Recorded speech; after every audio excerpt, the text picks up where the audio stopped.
seen mixing work and travel with her gear. We also have James Deacon, tech reviewer and automotive journalist, also a TV and events host, breaking down the specs that matter. All right, so again, we have Iggy, we also have Janina, we also have James, we also have Coach Abby Maravilla, digital coach, educator, and mental health advocate. We also have one of our performers and favorite OPM artists for tonight, Siddhartha, singer-songwriter who crafts honest and emotional music. We also have our favorite OPM band, Lola Amor, an indie band blending funk, pop, and groove in every performance. Ayan. Let's give them a warm round of applause, Glorietta Activity Center. Oh, diba? I love it. Yay! Hello! Sino dito ulit yung mga apos ni Lola Amor? Bongga. Oh, diba? What's up, guys? Nice to see you again, Lola Amor. Oh, diba? Okay, so we have here Iggy and Janina. Of course, I will also take a seat as well. Okay, so let's start with, of course, fashion, our fashion segment with you guys. Iggy, Janina, of course, these headphones aren't just about sound. So they are a style statement, a fashion piece basically. So what stands out to you guys about the design and color options for the XM6s? Well, in terms of design, I really love how the XM6 looks very sleek and clean, and the whole XM series in general looks very sleek and clean. And I love how all of the colors, whether it's the platinum silver, the black, or the midnight blue, they all look great with any outfit. And as someone na paiba-iba yung aesthetic every day, I cannot make up my mind. I love how it matches any outfit because there are some days where I would be wearing bright neon running clothes, and then some days naman I would wear grungier, edgier outfits, or some days I just want to wear a plain basic outfit, and yet the XM6 super baggy siya with any outfit. And I just love how I can freely express my style with the headphones. I love it. I can see, Iggy, that you got the platinum silver. Is this your first choice? Yes, it's my first choice because I really love how sleek it is. Yes, agree. First choice ko rin yung platinum silver. Sony baka naman. Charis. Okay, but of course, thank you so much. Sorry. Thank you so much, Iggy. How about you naman, Janina? Hi everyone, good afternoon. Thank you for being here. So like Iggy, I love the fact also that it's very clean and it has a minimal design because I'm all about that. Like I'm a tech girl and I super appreciate the fact that they fixed all the problems that I had with the other XM versions because I've been a user for the past, yeah, same as her. And yeah, I love that the colorways are very much according to my aesthetic. Personally, I love the silver as well, like you. But it goes with 90% of my outfit, and yeah, I love it so much. It's good. Janina, I have to know, which of the three colors is your favorite? Yeah, as I said earlier, I really love the platinum silver Platinum one. silver too, okay. But the black one and the midnight blue is something I like as well. Yes, I see black and midnight blue also. I think black is with James and Coach Abby naman has the midnight blue. I don't know why I don't have mine on right now. I think ano kasi, you're rocking your style too much. We Okay, can't okay. choose kung ano yung bagay sa outfit But mo. once I have it on my neck, it will complete my whole look. Yes, exactly. We have the pop of tech. Pop of tech in you. But of course, we were talking about earlier another feature that is new to Sony or the XM6s, which is the magnetic carrying case. So I'd like to know, how does this feature fit into your fast-paced, fashionable lifestyle? Iggy? Well, the magnetic case is actually the first thing that I noticed when I got my XM6 because I have the XM4s and those have a zipper case kasi. And although hindi naman siya hassle to open, with the XM6 kasi mas mabilis talaga since it has that magnetic closure thing. And I love how the foldable design is so compact, so it's perfect. It fits in my bag with my other essentials and my anix and my water Yes. bottle. Kasha siya. So it's just really perfect for being on them. Yes. How about you, Janina? Well, I'm somebody kasi who edits a lot of video and I'm someone who's always traveling on the go. So I really love the fact that I can fit it in my purse anytime because the case is so sleek and compact.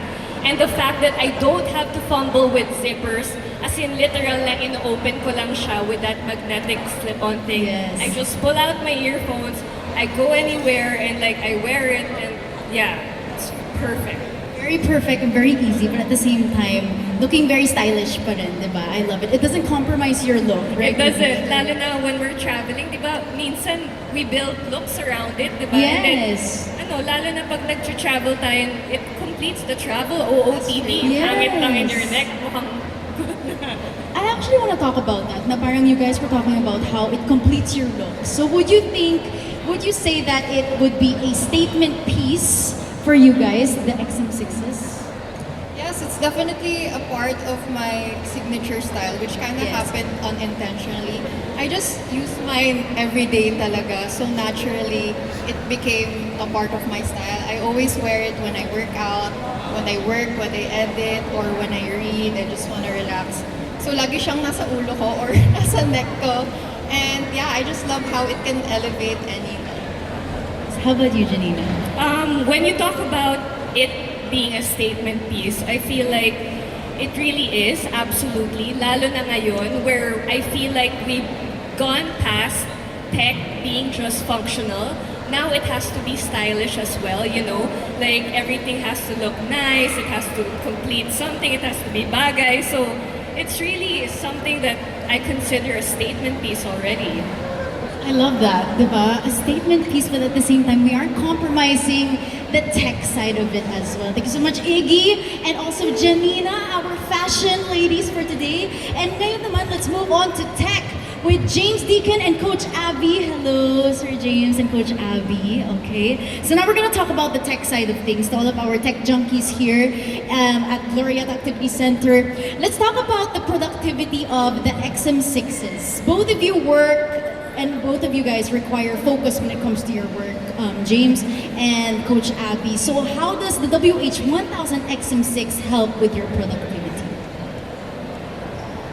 Firstly, hi. Thanks for coming, guys. It's awesome to see you out there. Hi.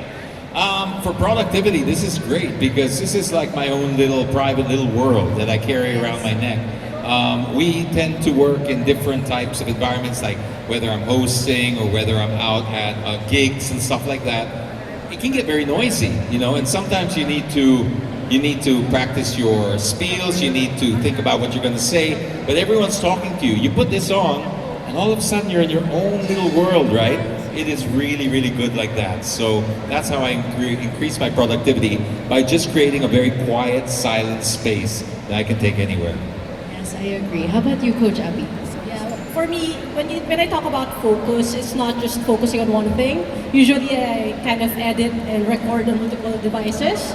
So the dual Bluetooth connectivity really is very helpful for me, and also being someone who's working from anywhere right now. I mean, as a content creator and someone who produces content for other people as well.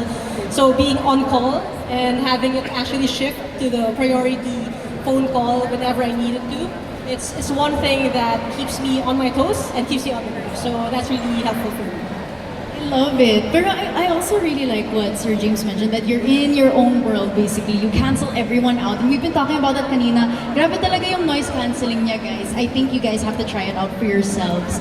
But of course, thank you guys so much for sharing that. And I would also like to know, of course, beyond work, when you're commuting, traveling, or just unwinding, how does the sound quality and adaptive noise cancellation of the WH-1000XM6 elevate your everyday, your simple everyday moments? Well, I just figured out a really fantastic way kanina, because we were sitting right in front of that speaker over there.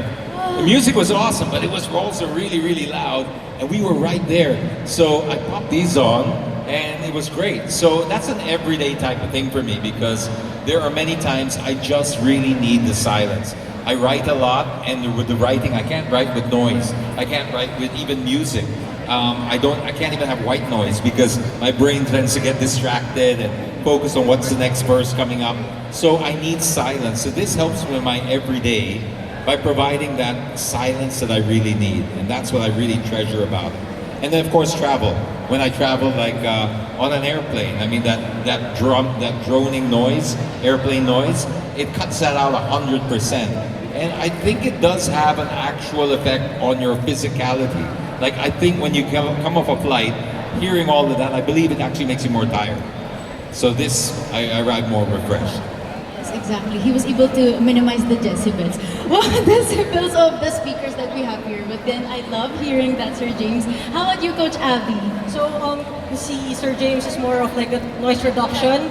I'm a huge P-pop, K-pop music fan. Hey. So, hi, I'm a huge fan of OPM. So, I work naman with music. So, for me, what's important is, again, the versatility of it all. So, you have noise reduction. We all know the XM series or the cutting edge when it comes to noise reduction. This has 12 microphones, so that's 7 times more responsive and adaptive. But I like the adaptive feature in that when I have the noise reduction on, so I can't hear anyone, right? But if someone taps me on the shoulder and I need to listen to them, I can just cup my hand like this, and it switches to adaptive, so I can hear them. So only when I need to hear them. But when I take it off, it's back to noise reduction. So that's one thing that's really very, I would say, puts it a head and shoulder above all the other earphones that have noise cancelling as well. So that's what I really like. That is amazing. But of course, Coach Abby, I just want to know, you just mentioned that you're an OPM P-pop fan. How does it feel to have Sid Harta beside you and Lola Amor behind you? You could feel the tension on my shoulder. I was like, I said hi, and then I shifted like this because I'm kind of shy. But I'm a huge, huge fan of the OPM music, and of course, CP is a good friend of mine, so I'm a UP fan. Yes, exciting. But I also love all of the features that you guys mentioned. And I feel like kasi when you have all of these features in one device, I feel like nagiging heavy yung headphones, right? So I want to know, how important is comfort when it comes to, of course, choosing the tech that you want to be surrounded by, or your tech choices? The comfort, we're talking about the comfort. My biggest problem sometimes is they're so comfortable, especially if I leave it around my neck, I forget they're there. And I can spend half an hour looking around the house for them. And then somebody will say, where are my headphones? They're right here. Forgot pala. Because they're just really comfy. Yes. That's just in the resting position here, the way it sits here. But when you put it here on your ears, the material is so nice and soft. And it also is on the head as well. It's not just around the ears, it's on the top there. So it's really built for comfort, and eventually you just forget you're wearing them. Mamaya guys, magiging neck pillow na siya. Joke. Parang nga, travel pillow. Yes, true. Thank you, Sir James. How about you, Coach? For me naman, let's be honest, the one reason you will reach for something, for a gadget, kasi we have a lot of choices, right? We have in-ear or whatever. But one barrier to entry to carrying around a bigger design is comfort. And for me, it has to be comfortable enough. And I coined a word, it's confident. Like, it's comfortable, but you're also confident with how the tech has your back. So this is the perfect thing for that. It's comfortable, makes you confident in every situation. Confident. I love it.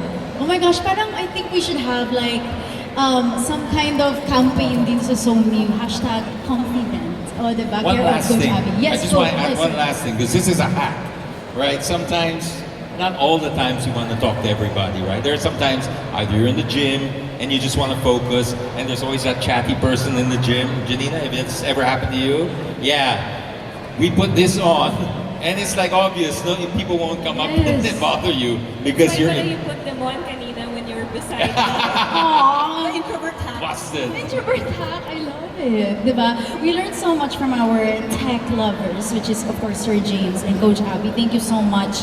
I think that's something that already makes us want to buy the XM6 is even more the comfort. I feel like comfort should be number one talaga, whether it's with fashion or with tech or anything that we purchase. It's really about comfort. I'm so happy that the XM6s are able to provide that with us with great quality sound as well. Thank you so much to Sony, and thank you, Sir James and Coach Abby. All right, so we're done with fashion, we're done with tech, and now it's time for us to move on to Coach Abby's favorite part, music. Yes, OPM Rise, P-pop Rise. We're here with Sid Harta and Lola Amor. Hello, guys. All right, so talking about music, Sid and Lola Amor, I know that these headphones perfectly blend lifestyle with performance. Alam naman natin yan, very important yung sound quality para sa musicians and performers. So I'd like to know, how important is the sound quality to you guys, and syempre connection din you feel when listening to music and creating music as well? Go, Sid. Para sa akin, to emotionally connect talaga with music, importante na we listen to the song or the music the way it was the way na intended siya na marinig natin. Like, kasi lahat ng mga kanta, meron siyang sariling kulay, may buhay siya, and meron siyang message na gustong iparating sa atin. So, importante na napapansin natin and narinig yung smallest details ng mga kanta, like yung breathing, yung texture ng instruments or ng voice, o kaya yung mga subtle instruments, kasi doon natin mafe-feel yung emotion talaga ng kanta. Yes, that's very true, diba? I think who's the producer here? I'm sure you produce your own music, Sid. No po, I'm just a songwriter, but I have a producer. Yes, but I'm sure parang those little things, diba, na naririnig sa background that maybe for others they aren't able to hear it, but I'm sure for all the music lovers out there, very important din yung smallest details in every song. So thank you so much, Sid. How about Pio naman, Lola Amor? Ito na lang. Hey, so with the emotional connection to the music, I think it's really important because when you write music, you're essentially telling a story. So, well, a good way to write a song is yung mga supporting elements mo, they're supposed to help tell the story. So if you don't have the quality to support that kind of like detail, you miss out on some of the story that the artists are trying to convey. Especially since we're 7 to 8 people in a band. So, ang daming elements na nangyayari when we create our own music. So, ang important talaga dun is clarity because dun mo maririnig lahat ng mga little details na ginagawa ng... kasi 8 kami. So, yeah. Very important ang clarity and dun translate yung emotion. Ko isa sa favorite details ko sa mga Lola Amor songs is of course Jeff solos lagi, diba? Go Okay. Jeff! Hey. And syempre kay Sid Harta naman yung mga harmonies niya. Hey! Diba? Na maririnig natin yan with the XM6. But then thank you guys so much for sharing that. But of course, I think I want to know also how does wearing something both stylish and also high performing like our XM6s influence your vibe whether you are on or off stage as musicians, entertainers, performers? Go Sid. When I wear something not just stylish or not just something that looks cool, pero also high performing, sobrang nabuboost yung confidence ko. And sabi nga nila, when you look good, you feel good and you're probably gonna do good. And yun, pero hindi lang siya sa looks for me. It really helps me also when I get easily overstimulated and when I get stressed easily. So, pampakalma ko talaga yung noise cancelling feature. Sobrang laking tulong niya for me. Sid, that's interesting that you mentioned that na parang if you wear noise cancelling headphones, you feel more at zone or in the zone. Yeah. Sobrang bumabalik Yes. ako sa zone ko pag meron akong sarili kong mundo. Like, pwede ako mag-focus. Ganun. So would you say na parang medyo humahaba yung creativity mo or you get more in the zone when you're wearing them? Yes, definitely. Kasi sobrang daming distractions talaga everywhere. And hindi lang sa songwriting ko, especially sa songwriting ko, it helps me focus more with less distractions nga. Pero not just that, pero like before my set, kailangan ko mag-isip ng kung ano pang inspiration. Lumalabas talaga siya more pag mas focused ako. I love it. Makikita natin yan mamaya bago sa set ni Sid, diba? Nasuot mo yung she's just internalizing everything, diba? Thank you so much, Sid. Thank you. Next naman, Lola Amor. Yes? Okay, go Jeff. Okay, so coming from, I own kasi a pair of XM4s and grabe yung difference in terms of quality and design and comfort when it goes to the XM6s. As in, sobrang nag-elevate siya and like wearing, like looking at the design, it makes me, yes, like what Sid said. Confident, ganun. Like, pag nag-gym ako, wala akong tinutugtog sa headphones ko. It's just noise cancelling. And it helps me focus and be in my own space. Which is very nice, actually. For me, one feature that I really like about the XM6 is the noise cancellation. I find it really important, especially when we're traveling. Because when I listen to music, I don't want to hear these guys. I'm so sick of hearing them traveling around. So yeah, it's really super noise cancellation. Guys, kinukulit niyo daw si Zoom. Bakit ganon? Hanap mo na ba? He deserves it. He deserves the kulit. Kakabili mo Okay, na, tapos anything hindi mo else alam that you kung guys saan wanna mo add? nilalagay. David, Yung JC. Matagal mo Manu, yun. Rafi. No? Okay, so I love that you guys also mentioned that. But then, siguro I want to ask you guys the same question that I asked Sid. I'm sure when you guys are wearing it, like what Jeff said, when he wears it, the noise cancellation, he gets to focus more. How do you guys get to do that creatively siguro as a band? Since you guys are 8, si Sid, she gets to work alone. How about you guys when you guys Dapat are na a band? Hindi kasi ganito. Pag nagre-rehearse kami, it's actually really useful kasi we play acoustically. So, yung drums malakas pero maliit lang yung room. So, ako, yung si Jeff nag-headphones, yung XM4s, I use it to cancel out the noise or to control the level of the really loud instrument. So Pero you wala can pong hear PR eh. Yatay ko pa yun. Baka everyone next else. week pa daw eh. Hindi, di ba i-post mo lang naman yung sa video. Oh, yung mga... Pero hindi mo ilalagyan ng hashtag na I love it. So I think they all agree. OTA agree. Okay. Okay. Thank you so much, guys. Okay. Before everything, can we give a warm round of applause to our speakers for tonight from fashion, tech, music? Let's give it up for Iggy, Janina, James, Coach Abby, Sid, and Lola Amor. We have here our tastemakers. Okay. So